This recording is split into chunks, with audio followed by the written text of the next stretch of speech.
Welcome back to the show. We got a great one lined up. Ripple Swell's coming, and so is the real USD. Official live commercial use too? I don't know, but let's find out. Somebody roll that beautiful intro.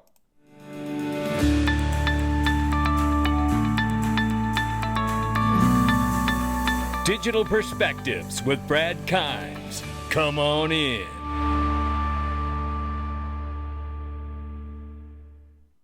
Welcome back to the show. You can follow us on Twitter, YouTube, and digperspectives.com for exclusive content. Right now, $2.36 trillion market cap for crypto. The market is up 1.5%, 64,600 plus for Bitcoin, 2,500 plus for Ethereum, 119 billion plus market cap for Tether, USDC 34 billion plus, XRP 53 cents at the number 7 spot. We're up 1.1 on the 24.3 on the 7-day. Range of price between 52 and 54 cents. We like that it's on the higher side of the range, but nonetheless, we will keep an eye on it. Well, let's get started here.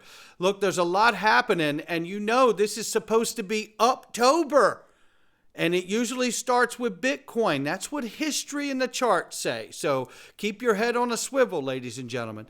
Korean Virtual Asset Committee to hold a meeting this month to discuss the approval of Bitcoin ETFs.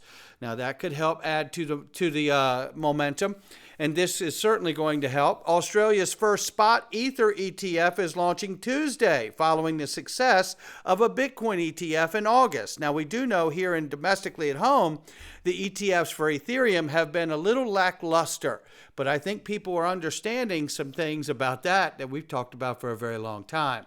Meanwhile, German-listed company Samara Asset Group to buy Bitcoin using $33 million bond. And then we have this. Insight. 56.8% of Bitcoin is owned by individuals. Only 6.2% left to be mined. How about that one? 56.8% owned by individuals. I could tell you, there's only 21 million. I've always believed that they had such a small amount so they could conflate the value very quickly. And boy, has it become the shiny object to take people's mind off of, I think, digital assets that will be a part of the financial system. And I think it also takes people's mind off of gold, right? Because the central banks are hoarding it at an alarming rate. Listen to what Kathy Wood has to say here. And by the way, full disclosure for anybody, we have exposure to Bitcoin on this channel, and my metric for that, this is not financial advice, just sharing my digital perspective.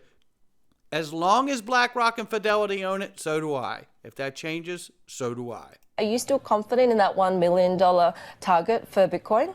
Yes, actually, the more uncertainty and volatility there is in the global economies, the more our confidence increases in Bitcoin.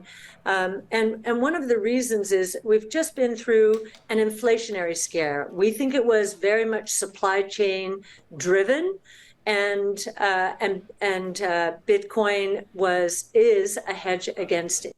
Are you still inflation, right? Shout out to Kathy Wood for that.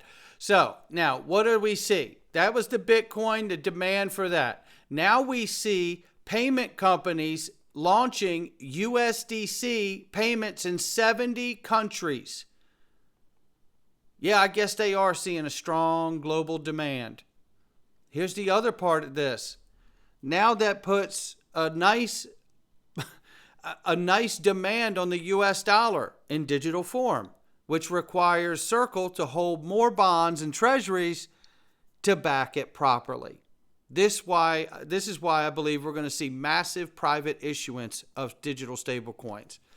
And if we get the legislation passed the way it's been laid out to us so far, then that means any company performing less than 10 billion will be state to state monitored, and anyone producing more than 10 billion will be monitored by the federal level in the OCC. We'll see what happens here. Things are changing quickly. And there appears to be more to the story behind Ripple and JP Morgan's relationship within documentation. If you go all the way back here to Smoke Dog's find in April, you'll take a look at this and you'll see this. Looky here.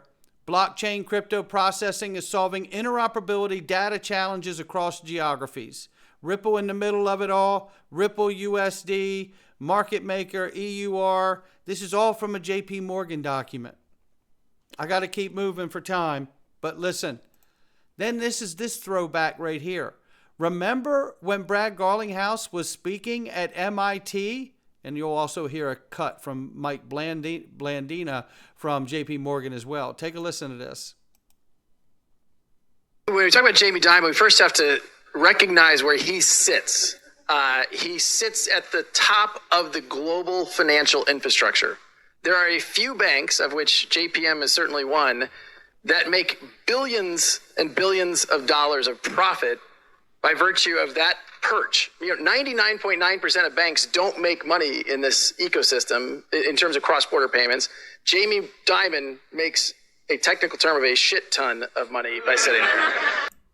Mike Blandina, Managing Director, Head of Wholesale Payments Technology at JP Morgan.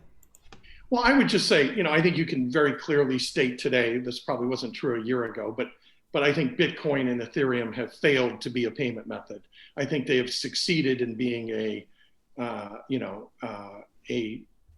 commodity, and certainly the U.S. government has deemed those to be commodities at this point. So the downside to that is you don't want to pay taxes on selling, a piece of your Bitcoin to buy a cup of coffee, right? And and by the way, there's also people who conspiratorially, he's trying to talk down the price of Bitcoin so JPM can buy it. Like the idea that JP Morgan isn't actively working in the blockchain and Bitcoin space is not true.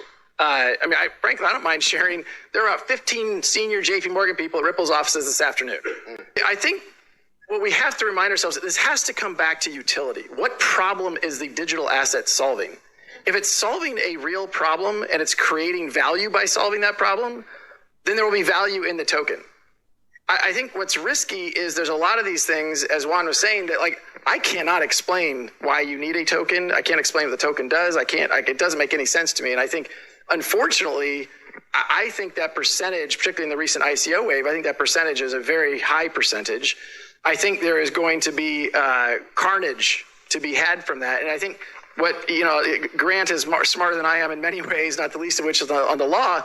But, the ICOs regulation around the SEC regulation around securities are designed to protect the investor, which we've not seen happen from Gary Gensler's watch, nor Jay Clayton before he left. But nonetheless, how do you get around such a massive giant that sits atop the gatekeeper of cross-border finance? How do you do that? How do you deal with the 15 executives that come into your office? You become a member of FedNow. Yeah. Remember when they said we're going to upgrade FedWire to FedNow? Well, here they talked about this, and they talked about the idea of how big it is. FedWire at the time, which handles the majority of wire transfers within the U.S., moved just over $991 trillion via wires in 2021. And we know that Ripple is a partner with FedNow. And to me, that's how you get them in where a JP Morgan can't keep you out. Let's listen to this example going all the way back to Jess Chang, former Ripple employee who worked at the core of FedNow, coordinating crypto assets, partnerships. Listen to her talk about XRP being used between an alpha bank and a beta bank, which are just demonstration bank names, placeholder names. Alpha Bank and with Beta Bank. But what if there were a way for Alpha Bank and Beta Bank to connect without even needing that? They could use, say, XRP. So this is the digital asset that's native to the Ripple consensus ledger.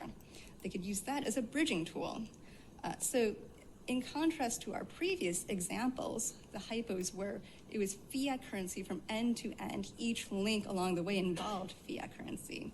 Here, banks like Alpha Bank and Beta Bank can use virtual currency to bridge that missing link just between them. And this tool could be especially useful for banks that are supporting emerging markets.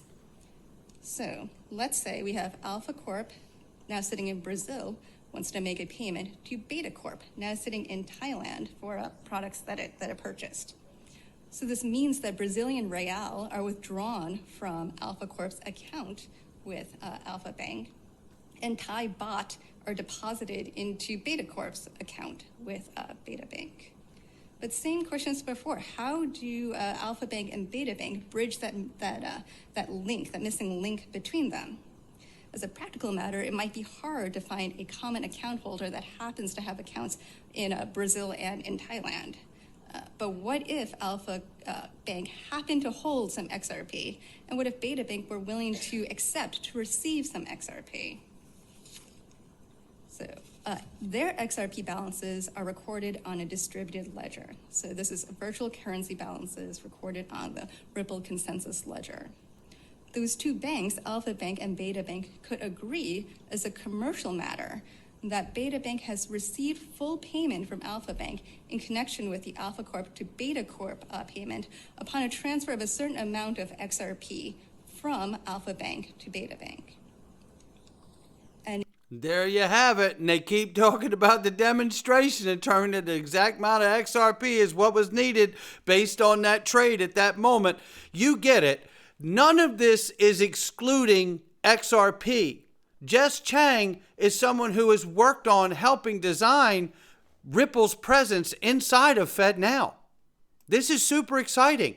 Knowing that Ripple has just launched a new campaign, the leader in digital asset infrastructure. Yeah. Banking on, what was it? Banking on crypto or banking on Ripple was the other one. It's incredible what they're doing. And we know tomorrow starts today. Ripple Swell, baby. Look at all of these people. What might we learn from such an event? It's going to be exciting. What may we learn from the CME Group or the FDIC or the New York State Department of Financial Services? What are we going to learn from BBVA and all the rest of the amazing people that are going to be speaking at this event? I tell you, things are happening very quickly, but not if you're looking at price. I tell you, there is a moment coming, and there's too many important people that I'm scrolling by right now and not even mentioning to even laugh at this. This is so amazing seeing all of these heavies that are going to be at this event. And I think that says everything I need to see, to be honest with you. I'm super excited where this goes. Today is the welcome day for the 8th annual Swell event, which is held in Miami. And Chad Steingraber says here, it is expected that Ripple will announce the RLUSD stablecoin will move into live production for official commercial use. How about that? Don't forget, Nancy Beaton's going to be there, Chief Revenue Officer and Chief Marketing Officer from Uphold. They have an enterprise partnership with Ripple. I'm telling you, there's amazing things coming. And don't forget, ArchAxis CEO Graham Rodford. Shout out to you, Graham. We interviewed him here on the channel. That's the gentleman who said 30 to 50 trillion on the XRP ledger through ArchAx. Yeah, he's going to be speaking tomorrow. So hopefully we get to see clips of that as well. And don't forget about this. The first ever neobank to be built on the XRP ledger. It's Monerex, ladies and gentlemen. We chose to build on the XRP ledger and leverage its advanced technology to not only compete in the old banking system, but to improve the system by making payments, transfers, remittances cheaper, faster, more efficient with Ripple's ODL connected into our system to become the first web bank to build on the XRP ledger. Super, super exciting times, ladies and gentlemen. Not financial advice from me or anyone else. I'll catch all of you on the next one.